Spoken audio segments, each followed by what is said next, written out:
सो अभी तक हमने क्या पढ़ा है? अभी तक हमने देखा कि एक कंडक्टर में जब चार्जेस एक डायरेक्शन में मूव करते हैं तो उसको कहा जाता है current. So current is rate of flow of charge. तो करंट जो होता है वो चार्ज पर यूनिट टाइम से डिफाइन किया जाता है। उसके बाद हमने ये देखा कि जब एक कंडक्टर में से ये चार्ज कैरियर्स मूव करते हैं तो कंडक्टर उनको अपोज करता है। तो कंडक्टर एक ऑपोजिशन पोज करता है और उस ऑपोजिशन को क्या कहा गया? उस ऑपोजिशन को opposition to the flow of current कह सकते हैं या चार्ज कैरियर कह सकते हैं, उसको क्या बोला गया? रेजिस्टेंस।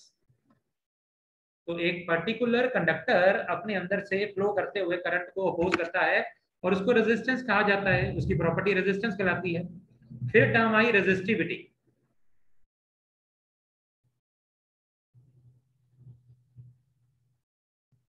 रेजिस्टिविटी क्या था? रेजिस्टिविटी थी resistance of a particular material having unit length and unit area. एक यूनिट लेंथ और यूनिट एरिया के मटेरियल की रेजिस्टेंस को उसकी रेजिस्टिविटी कहा जाता है। और रेजिस्टेंस आर और रेजिस्टिविटी इसको रो से डिनोट किया जाता है। इसका रिलेशन निकाला हमने, R is equal to rho L by A. ठीक है जी। फिर हमने कुछ और टर्म्स कंडक्टेंस, कंडक्टिविटी डिफाइन की, करंट डेंसिटी डिफाइन की। और अब हम देखते हैं हमारा आज का topic. The first topic is effect of temperature on resistance. Temperature on resistance. तो एक मटेरियल की रेजिस्टेंस पे टेम्परेचर का क्या इफेक्ट होता है? मतलब कि अगर उसका टेम्परेचर बढ़ा दिया जाए तो क्या उसकी रेजिस्टेंस पे कोई फर्क पड़ता है? So effect of temperature on resistance. So as we know that, जैसा कि हमें पता है कि हमने ये देखी, ये रेजिस्टेंस की वैल्यू ये देखी हमने, और यहाँ पर जो ये रो था ये रेजिस्टिविटी था। और अगर आपको याद हो तो आर की वैल्यू हमारे पास आई थी M by N E square tau L by A. तो ये रो की वैल्यू थी M by N E square tau. तो ये थी हमारे पास रेजिस्टेंस की वैल्यू। और एक गिवन मटेरियल के लिए, for a given material, M क्या है यहाँ पे बेटा? एम है मास ऑफ इलेक्ट्रॉन। तो मटेरियल के लिए हमेशा इलेक्ट्रॉन का मास तो सेम ही रहता है। मटेरियल अगर आपने चूज कर लिया तो उसकी लेंथ भी कांस्टेंट है, उसका एरिया भी कांस्टेंट रहेगा, उसका number of electrons per unit volume भी कांस्टेंट रहेंगे, चार्ज ऑन इलेक्ट्रॉन भी कांस्टेंट रहेगा। तो इसका मतलब फॉर अ गिवन टेम्परेचर ये सारी टर्म्स कांस्टेंट रहती हैं। लेकिन एक टर्म है रिलैक्सेशन टाइम। ये जो टर्म है relaxation time, it can change with change in temperature. Temperature बदलने से इसकी वैल्यू बदल जाती है। So from here we get R is inversely proportional to tau.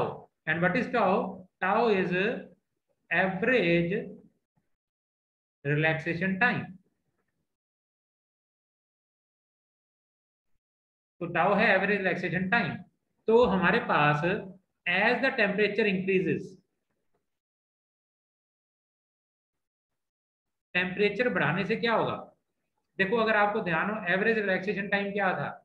Average relaxation time था इलेक्ट्रॉन के दो सक्सेसिव कोलिजन्स के बीच का समय। तो इलेक्ट्रॉन जब पॉजिटिव एंड की तरफ मूव कर रहा होता है तो रास्ते में दूसरे इलेक्ट्रॉन्स या आयंस ऑफ द मटेरियल होते हैं और इलेक्ट्रॉन उनसे टकरा जाता है। एक टक्कर होती है और फिर दोबारा से वो पॉजिटिव एंड की तरफ चलने लगता है, फिर दोबारा से आगे एक और इलेक्ट्रॉन आ जाता है, तो फिर उसकी दूसरी टक्कर होती है। तो एक टक्कर से दूसरी टक्कर के बीच में ही वो इलेक्ट्रॉन अपनी वेलोसिटी को बढ़ा पाता है और ये समय कहलाता है एवरेज रिलैक्सेशन टाइम। अब अगर हम मटेरियल का टेम्परेचर बढ़ा देते हैं तो ये रहा हमारे पास मटेरियल, सपोज हमारा चार्ज कैरियर इधर चल रहा है ये इलेक्ट्रॉन, और रास्ते में और इलेक्ट्रॉन्स पड़े हैं ये रहे। तो अभी क्या होता है, जब आप मटेरियल का टेम्परेचर बढ़ा दोगे, टेम्परेचर बढ़ाने से क्या होता है, जो ये हमारे इलेक्ट्रॉन्स हैं इनकी मूवमेंट बढ़ जाती है, तो ये जोर जोर से हिलने लग जाते हैं। तो अगर आपने एग्जांपल देना है तो सपोज करो किसी भी चीज का टेम्परेचर बढ़ाते हो ना तो उसके आयंस की मूवमेंट बढ़ जाती है। जैसे कि पानी अगर आप गैस पे रख देते हो तो पानी क्या होता है, थोड़ी देर बाद पानी उबाले मारने लग जाता है। इसका मतलब जो हमारे वाटर के मॉलिक्यूल्स है या आयंस है वो क्या करते हैं, उनकी मूवमेंट होने लग जाती है। तो ऐसे ही कभी भी किसी मटेरियल का जब टेम्परेचर बढ़ाया जाता है उसके अंदर जो इलेक्ट्रॉन्स और आयंस होते हैं वो जोर जोर से हिलने लग जाते हैं, मतलब they start vibrating with high frequency. तो ज्यादा तेजी से वो वाइब्रेट करना शुरू कर देते हैं और इसका मतलब वो ज्यादा जोर से हिलते हैं तो इलेक्ट्रॉन्स के आगे ज्यादा आएंगे, तो इसका मतलब ज्यादा कोलिजन होगी। और ज्यादा कोलिजन होने के कारण क्या होता है, रिलैक्सेशन टाइम जो है वो डिक्रीज कर जाता है। So as temperature increases all ions or atoms vibrates with greater amplitude।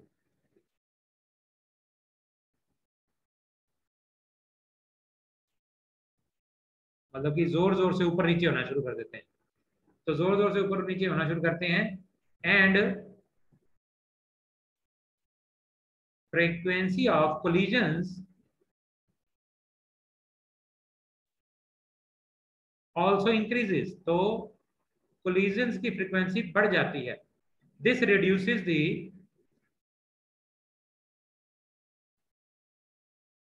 Average relaxation time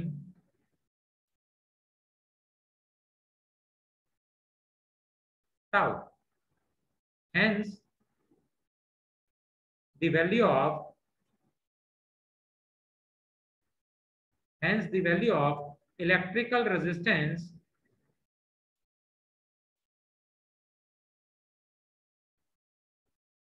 are increases with the rise in temperature। तो हमने क्या देखा कि जब हम टेम्परेचर बढ़ा देते हैं किसी भी कंडक्टर का या मटेरियल का तो होता क्या है, उसके अंदर जो उसके आयंस या एटम्स होते हैं वो ग्रेटर एम्पलीट्यूड से वाइब्रेट करना शुरू कर देते हैं, ज्यादा दूर दूर तक ऊपर नीचे होना शुरू कर देते हैं। इसका मतलब जो इलेक्ट्रॉन सीधा चल के आ रहा है उसके रास्ते में ज्यादा आयंस या और इलेक्ट्रॉन्स या एटम्स आएंगे, तो इसका मतलब उसकी कोलिजन्स बढ़ जाएंगी। So it will increase the number of collisions, और कोलिजन्स बढ़ने के कारण क्या होगा, कोलिजन्स बढ़ने के कारण जो रिलैक्सेशन टाइम है that is tau will decrease. तो रिलैक्सेशन टाइम जब कम हो जाएगा इसका मतलब रिलैक्सेशन टाइम कम हो गया, resistance is inversely proportional to tau, then the resistance will increase. तो इसका मतलब इलेक्ट्रिकल रेजिस्टेंस जो है वो बढ़ जाएगी with the rise in temperature. तो कंडक्टर की रेजिस्टेंस जो है वो टेम्परेचर के साथ बढ़ती है। इसका मतलब आर जो है वो डायरेक्टली प्रोपोर्शनल है T, where T is temperature. तो टेम्परेचर बढ़ाने से हम एक कंडक्टर की रेजिस्टेंस को बढ़ा देते हैं। और एक्सपेरिमेंटली इसका एक एक्सप्रेशन निकाला गया है। सो एक्सपेरिमेंटली जो रेजिस्टेंस है at certain temperature T comes out to be equal to r naught plus 1 plus alpha t plus beta t square। तो एक्सपेरिमेंटली इसका एक एक्सप्रेशन निकाला गया है आर टी, मतलब आर टी क्या है, टी टेम्परेचर पे रेजिस्टेंस की वैल्यू किसके इक्वल होती है, R naught, that is the value of resistance at 0 degree centigrade multiplied by 1 plus alpha T plus beta T square. यहाँ पे टी टेम्परेचर को शो कर रहे हैं, अल्फा और बीटा टेम्परेचर कॉफिशिएंट्स होते हैं, दीज आर द कांस्टेंट्स। तो हमारे पास यहाँ पे आर टी क्या है, resistance of metal at temperature T degree centigrade, R naught resistance of metal at 0 degree centigrade, and alpha and beta are temperature coefficient constants। इनको temperature coefficients भी कह देते हैं या टेम्परेचर कांस्टेंट्स भी बोल दिया जाता है। अल्फा और बीटा कांस्टेंट्स हैं। अगर जो ये टी टेम्परेचर है, दिस टेम्परेचर टी, ये बहुत ज्यादा बड़ा नहीं है, अगर टी टेम्परेचर बहुत ज्यादा बड़ा नहीं है तो हम ये वाली टर्म बी टी स्क्वायर को निगलेक्ट कर सकते हैं। So if value of temperature T degree centigrade not so large is not so large, then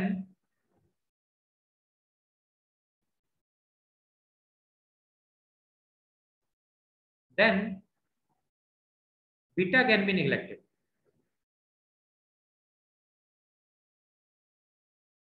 Then beta can be neglected and expression can be written as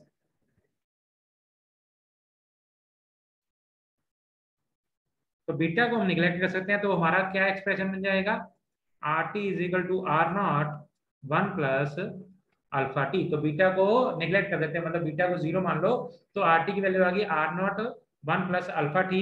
तो यहां से अगर मैं alpha की वैल्यू निकालना चाहूँ तो अल्फा की वैल्यू क्या आ जाएगी, यहाँ पे आप देखो कि आपने आर टी, इसको क्या लिख सकते हैं हम, देखो R T is equal to R naught plus R naught alpha T.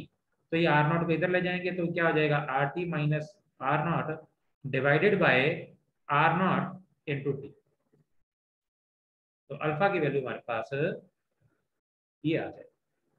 So that means R T minus R naught क्या है, आर टी क्या है, टी टेम्परेचर पे रेजिस्टेंस मटेरियल की, आर नॉट क्या है, 0 डिग्री सेल्सियस पे रेजिस्टेंस की वैल्यू। सो दैट मीन्स इन दोनों का डिफरेंस क्या होगा, increase in resistance, increase in resistance. तो दोनों का डिफरेंस है, मतलब कितनी रेजिस्टेंस बढ़ी upon original resistance.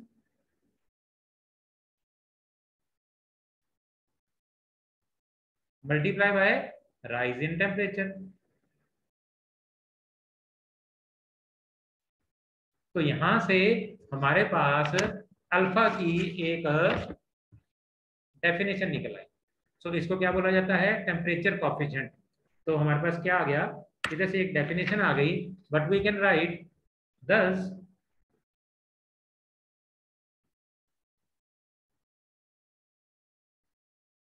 thus temperature coefficient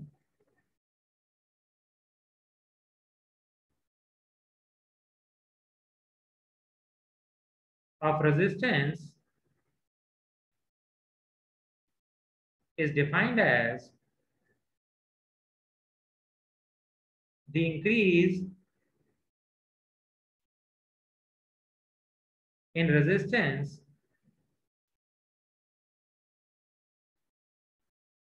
per unit original resistance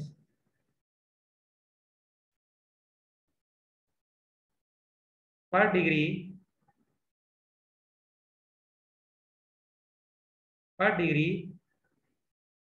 Celsius or Kelvin rise in temperature।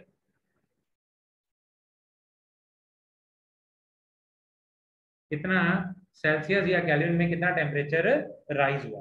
तो temperature coefficient that is alpha, इसकी डेफिनेशन क्या बन गई, R T minus R naught. मतलब क्या हुआ, रेजिस्टेंस की वैल्यू टी टेम्परेचर पे और रेजिस्टेंस की वैल्यू 0 डिग्री सेल्सियस में, इनका डिफरेंस, मतलब कितनी रेजिस्टेंस बढ़ी, that is rise in resistance या increase in resistance.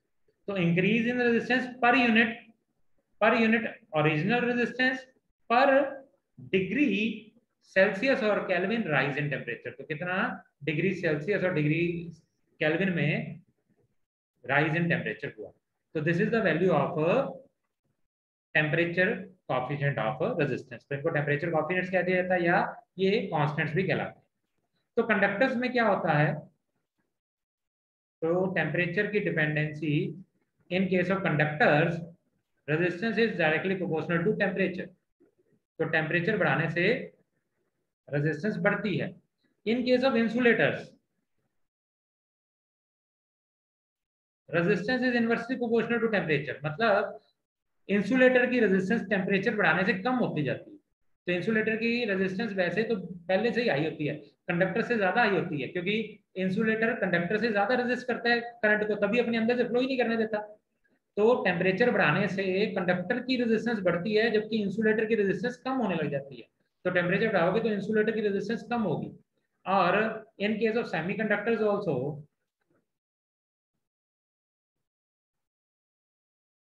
Resistance is inversely proportional to temperature. तो टेम्परेचर बढ़ाने से इनकी भी रेजिस्टेंस कम होती है। तो आपको मैंने पहले ही बताया था कि semiconductors are those devices which have their value of resistance or conductance in between the conductors and resistance insulators। तो इंसुलेटर्स और कंडक्टर्स के बीच में सेमीकंडक्टर्स होते हैं, मतलब कि वो कभी तो करंट को फ्लो करवाएंगे और कभी नहीं करवाएंगे। तो ये भी एक स्पेशल केस होगा। और सेमीकंडक्टर्स जब ज्यादा टेम्परेचर पे रखे जाते हैं तो वो कंडक्टर्स बन जाते हैं। तो मतलब कई बार क्या होता है, कोई सेमीकंडक्टर रूम टेम्परेचर पे कंडक्टर होता है, लेकिन अगर वो कम टेम्परेचर पे रखा जाए तो वो इंसुलेटर बन जाता है, मतलब वो करंट को फ्लो नहीं होने देता। तो सेमीकंडक्टर्स की जो रेजिस्टेंस है वो टेम्परेचर बढ़ने से कम होती है।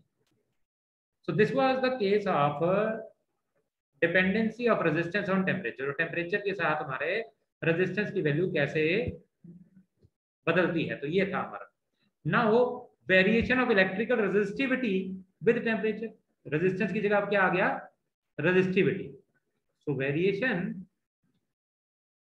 ऑफ इलेक्ट्रिकल रेजिस्टिविटी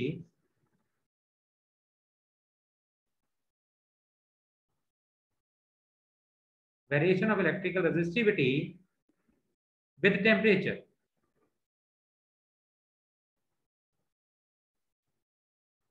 तो अभी हमने रेजिस्टेंस का देखा कि रेजिस्टेंस टेम्परेचर बदलने से कैसे बदलती है। तो अब हम देखते हैं resistivity. So we know that resistivity को किससे डिनोट किया जाता है, रो से। And it is equal to 1/सिग्मा और is equal to m/n tau. तो अगर रेजिस्टेंस की वैल्यू देखी जाए तो हमने ये लिखी थी, और ये ही तो है resistivity. This term, this term is the resistivity. तो अब क्या हुआ, अब ये आ गया हमारे पास, अब रो की वैल्यू ये आ गई। तो अभी क्या हुआ, rho is proportional to 1/n tau.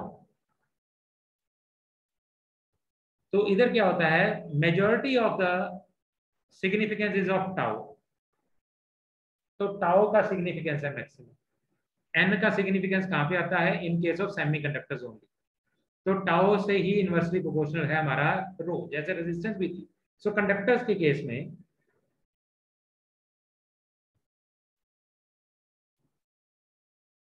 For conductors increase in temperature, increase in temperature results in decrease in relaxation time,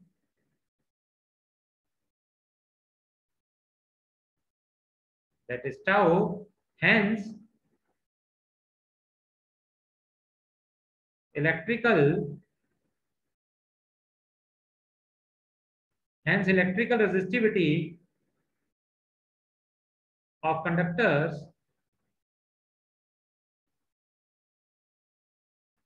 increases. So that is rho is directly proportional to temperature. तो rho temperature के directly proportional है। Now next is for insulators. तो insulators में क्या होगा, for insulators the resistivity row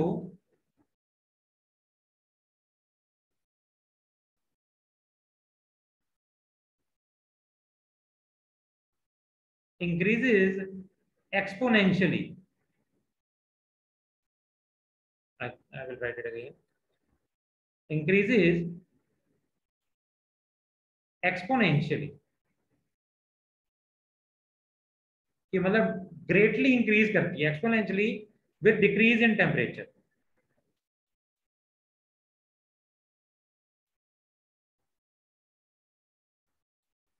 so temperature कम होने से जो रेजिस्टिविटी है वो बहुत बढ़ जाती है, या उल्टा भी कह सकते हो कि टेम्परेचर बढ़ाने से रेजिस्टिविटी कम हो जाती है। तो एंड इट बिकम्स, एक्सपोनेंशियली बढ़ती है, इट बिकम्स इनफाइनाइटली लार्ज,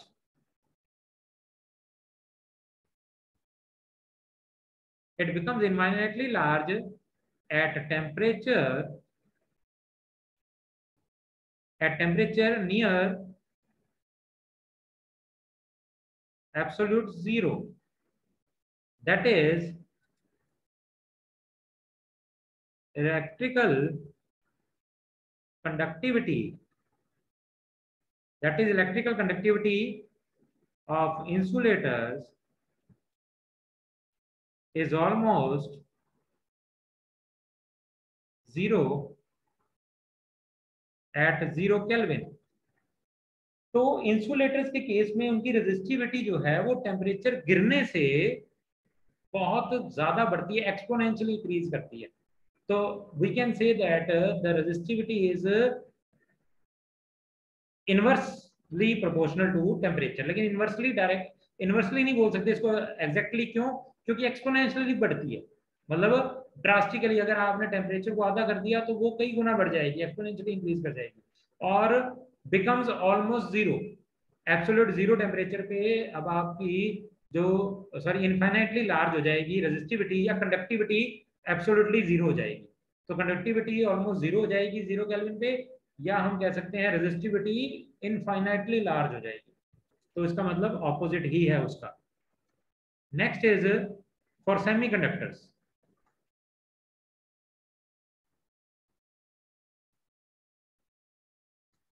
तो सेमीकंडक्टर्स के केस में क्या होगा?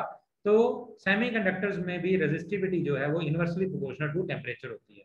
तो resistivity decreases with increase in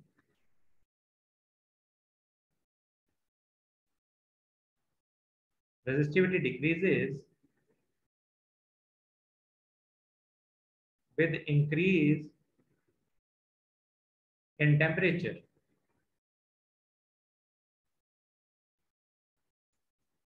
that is rho is inversely proportional to temperature। तो rho जो है वो inversely proportional to temperature। तो ये थी dependency of resistance and resistivity on temperature, या variation of resistance and resistivity with temperatures। Now comes another topic, that is non-ohmic devices।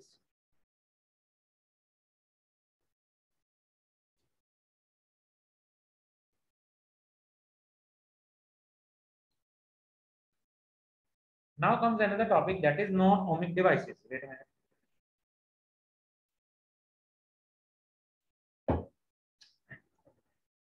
अभी तक हमने देखा कि हमारे पास कंडक्टर्स थे, और कंडक्टर्स में हमने करंट फ्लो करवाना था, तो हमने पोटेंशियल डिफरेंस अप्लाई किया उसके बोथ हैंड्स पे। और उसके बाद ओम्स लॉ ने हमें बताया कि भी कंडक्टर में से उतना करंट फ्लो करेगा जितना ज्यादा आप पोटेंशियल डिफरेंस अप्लाई करोगे, that means B is directly proportional to I. लेकिन कई सारे डिवाइसेस ऐसे हैं जो ओम्स लॉ को फॉलो नहीं करते, मतलब आप पोटेंशियल बढ़ाते हो लेकिन करंट उसके प्रोपोर्शनल नहीं बढ़ता।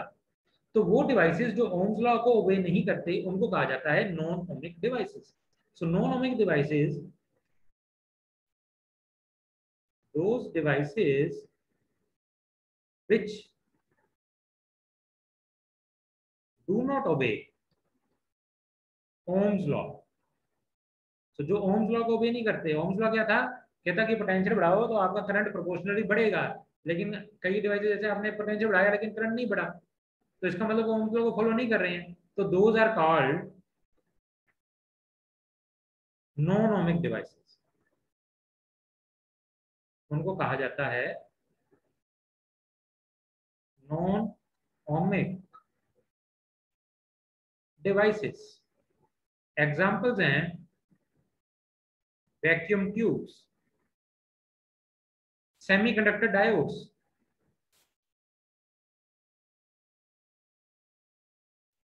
तो ये आप आगे सेमीकंडक्टर डिवाइसेस में पढ़ोगे, सेमीकंडक्टर डायोड्स। तो पीएन जंक्शन हम बनाते हैं सेमीकंडक्टर से।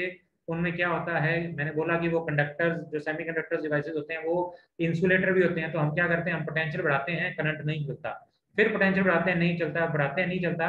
एक टाइम ऐसा आता है, मतलब एक वैल्यू होती है पोटेंशियल की, जो वैल्यू जब अटेन हो जाती है तो हमारा वो सेमीकंडक्टर जो अभी तक करंट नहीं फ्लो करवा रहा था वो फ्लो करवाना शुरू कर देता है। इसका मतलब सपोज करो उसकी वैल्यू है 0.7 वोल्ट, तो वो सेमीकंडक्टर डायोड 0 से 0.7 वोल्ट तक तो इंसुलेटर था, मतलब करंट नहीं फ्लो कराएगा। लेकिन जैसे ही 0.7 वोल्ट हो जाएगा वैसे ही वो करंट फ्लो कराना शुरू कर देगा। 0.8 पे और करंट बढ़ा देगा, 0.9 पे फिर बढ़ा देगा, 0.1 पे फिर हो जाएगा। तो अल्टीमेटली 0.7 तक तो वो इंसुलेटर था, लेकिन उसके बाद वो हो गया कंडक्टर। तो ये नॉन ओमिक डिवाइसेस है जो सर्टेनली कई बार फॉलो नहीं करते और कई बार ओम्स लॉ को फॉलो करते हैं। तो सेमीकंडक्टर डायोड्स, ट्रांजिस्टर्स, ये भी सेमीकंडक्टर डिवाइसेस से ही बनते हैं। तो etcetera, these are the non ohmic devices. For all non ohmic devices, VI graph जो हमने पिछली बार बनाया था, ओम्स लॉ जो फॉलो करते हैं उनके लिए एक स्ट्रेट लाइन होता है, इंक्लाइंड स्ट्रेट लाइन बनाई थी हमने। लेकिन नॉन ओमिक डिवाइसेस के लिए ये वीआई ग्राफ जो होता है is not a straight line. That is why they are called non-linear devices.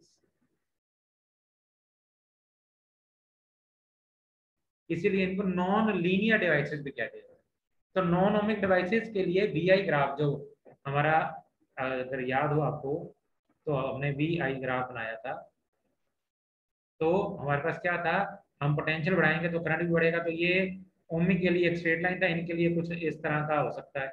It will not be a straight line, तो एक स्ट्रेट लाइन नहीं होगा हमारे पास है non ohmic devices. Now comes our next topic, that is thermistors.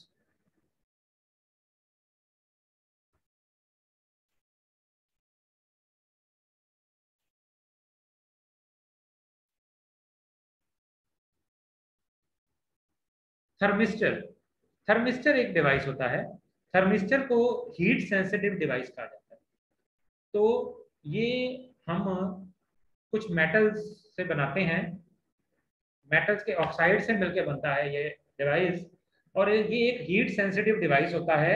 Heat sensitive का मतलब क्या कि ये हीट पे डिपेंड करता है। जब इसको गर्मी मिलती है तो ये अपनी रेजिस्टेंस बदल देता है। तो इसका मतलब, गर्मी का मतलब क्या होता है, टेम्परेचर। इसका मतलब टेम्परेचर बदलने से ये अपनी रेजिस्टेंस ड्रास्टिकली बदलता है। और हम चेंज इन रेजिस्टेंस की वैल्यू को मेजर करके हम ये बता सकते हैं कि टेम्परेचर की वैल्यू क्या है। तो अल्टीमेटली ये एक हीट सेंसिटिव डिवाइस है जो अपनी रेजिस्टेंस को चेंज करता है rapidly by the change of temperature. तो टेम्परेचर बदलने से अपनी रेजिस्टेंस की वैल्यू रैपिडली चेंज करता है। सो a thermistor is a thermistor, wait a minute, is a heat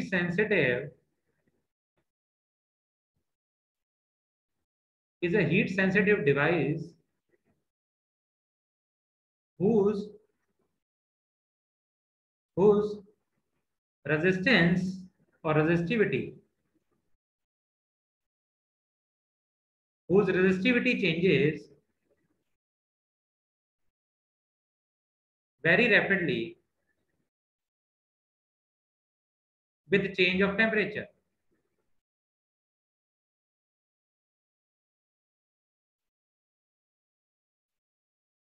जो अपनी रेजिस्टेंस को टेम्परेचर के साथ काफी तेजी से बदलता है। तो उस चेंज इन रेजिस्टेंस को की वैल्यू को मेजर करके हम ये पता लगा सकते हैं कि टेम्परेचर में क्या चेंज आया। So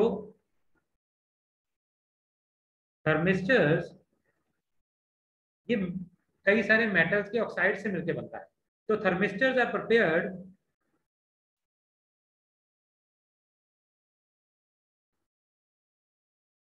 from oxides of various metals, तो कई मेटल्स के ऑक्साइड से मिलकर बन सकता है। Metals like such as, metal such as कौन से होते हैं? Nickel, iron, copper, cobalt etcetera. तो and these compounds are also semiconductors. तो हमारे पास क्या होता है कि ये थर्मिस्टर्स कई सारे मेटल्स या सेमीकंडक्टर्स से भी मिलके बनाया जा सकता है। तो इंपॉर्टेंट एप्लीकेशंस क्या हैं इसकी?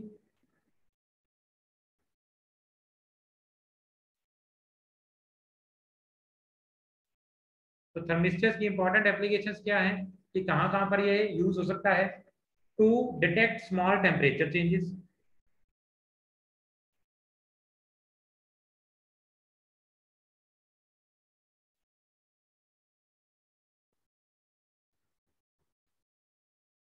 तो टेम्परेचर चेंजेस को पता लगाने, क्योंकि मैंने क्या बोला कि रेजिस्टेंस बदलती है टेम्परेचर बदलने से। तो अल्टीमेटली अगर रेजिस्टेंस बदलती है टेम्परेचर बदलने से, तो आप चेंज इन रेजिस्टेंस का पता लगा लो, आपको टेम्परेचर का भी पता लग जाएगा। ठीक है। To safeguard, to safeguard, to safeguard the filament of picture tube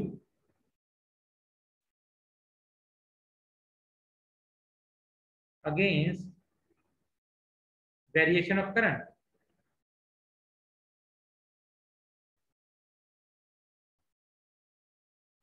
तो आपके जो टेलीविजन हैं उनके अंदर ये थर्मिस्टर्स लगाए जाते हैं, ताकि अगर पीछे से कोई ज्यादा करंट आ जाए, तो ज्यादा करंट जहां से फ्लो करता है बेटा, वहां पर करंट हीट पैदा करता है। तो हम ये आगे बढ़ेंगे, हीटिंग इफेक्ट ऑफ करंट। मतलब जब करंट कहीं से फ्लो करता है, आपने कभी भी देखा होगा, अगर आपने किसी भी तार में से करंट गुजर रहा है, तो अगर आप तार को हाथ लगा के देखो तो तार गर्म हुई होती है, तो इसका मतलब करंट जहां से गुजरता है वहां पे हीट पैदा करता है। तो कई बार पीछे से अगर ज्यादा करंट आ जाए, तो आपकी जो पिक्चर ट्यूब है उसको बचाने के लिए उससे पहले थर्मिस्टर लगाया जाता है। जैसे ही ज्यादा करंट आता है तो वो गर्म हो जाता है, और गर्म होने से वो अपनी रेजिस्टेंस बढ़ा देता है, और रेजिस्टेंस बढ़ने से क्या होता है, करंट की वैल्यू कम हो जाती है, तो वो सेफ गार्ड कर देता है। To use, it can be use in temperature, it can be used in temperature control units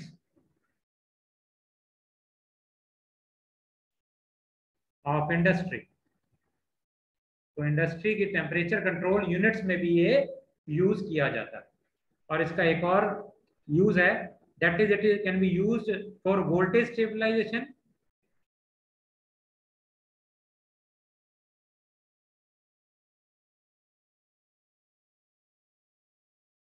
It can be used for voltage stabilization and remote sensing। तो ये इसके वेरियस यूजेस हैं थर्मिस्टर के। मतलब thermistor basically क्या material है, जो temperature बदलने से अपनी रेजिस्टेंस की वैल्यू बदल देता है, उस मटेरियल को बोला जाता है thermistor. This is enough for today's lecture. तो आज का ब्रीफ कर लेते हैं, हमने आज कौन कौन से टॉपिक्स हमने डिस्कस किए। सबसे पहले तो मैंने आपको जो हमने प्रीवियस लेक्चर में टॉपिक्स डिस्कस किए थे, that is resistance and resistivity, उसके बारे में बताया आपको मैंने कि रेजिस्टेंस एक मटेरियल अपने अंदर से फ्लो करने वाले करंट को जो ऑपोजिशन देता है वो वैल्यू है। रेजिस्टिविटी यूनिट लेंथ का कंडक्टर, यूनिट एरिया का कंडक्टर जो रेजिस्टेंस ऑफर करता है उसको रेजिस्टिविटी कहा जाता है। फिर हमने देखा कि टेम्परेचर का क्या इफेक्ट होता है रेजिस्टेंस पे। तो हमने ये देखा कि फॉर अ गिवन टेम्परेचर हमारे पास जो रेजिस्टेंस है उसमें जो वैल्यू है उसमें मास ऑफ इलेक्ट्रॉन है, उसमें number of charge carriers per unit volume है, चार्ज ऑन इलेक्ट्रॉन है, लेंथ है, एरिया है, ये सारा कुछ कांस्टेंट रहता है।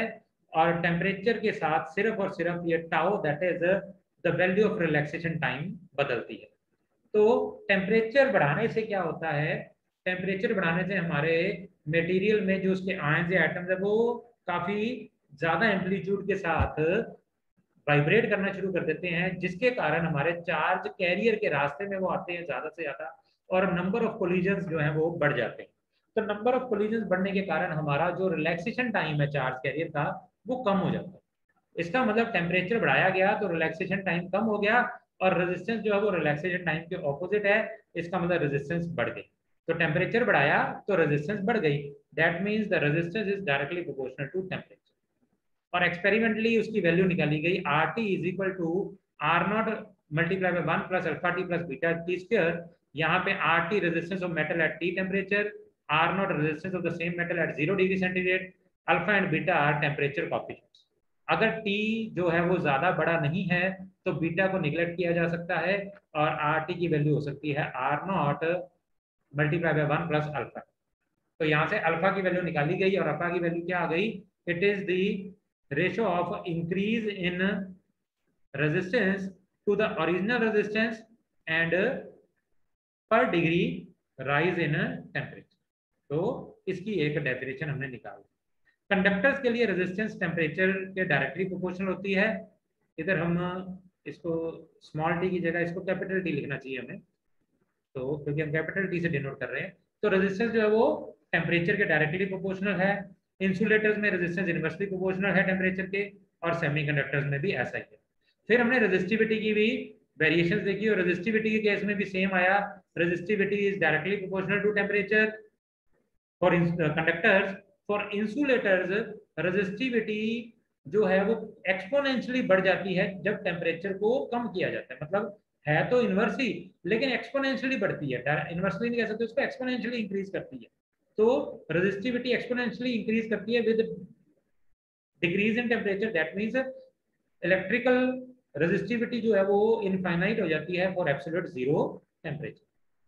सेमीकंडक्टर्स में भी resistivity inversely proportional to temperature. फिर नॉन ओमिक डिवाइसेस आ गए, जो डिवाइसेस ओम्स लॉ को फॉलो नहीं करते उनको नॉन ओमिक डिवाइसेस कहा जाता है। फिर हमने थर्मिस्टर्स पढ़े। थर्मिस्टर्स हीट सेंसिटिव डिवाइसेस हैं, पर्टिकुलरली मेटल के ऑक्साइड से बनाए जाते हैं। इनकी रेजिस्टेंस जो है वो टेम्परेचर के साथ काफी वेरी करती है, और इनके काफी सारे यूजेस हैं। हम टेम्परेचर चेंज को डिटेक्ट करने के लिए यूज कर सकते हैं, फिलामेंट ऑफ पिक्चर ट्यूब को बचाने के लिए इनको यूज किया जाता है, टेम्परेचर कंट्रोल यूनिट्स में इनको यूज किया जाता है, या वोल्टेज स्टेबलाइजेशन या रिमोट सेंसिंग में थर्मिस्टर्स को यूज किया जाता है। होपफुली आपको सारे टॉपिक्स क्लियर होंगे। इन द कमिंग लेक्चर हम अगले टॉपिक्स करेंगे, और अगर आपके कोई डाउट्स होंगे तो नेक्स्ट लेक्चर में हम कवर कर देंगे। Thank you very much.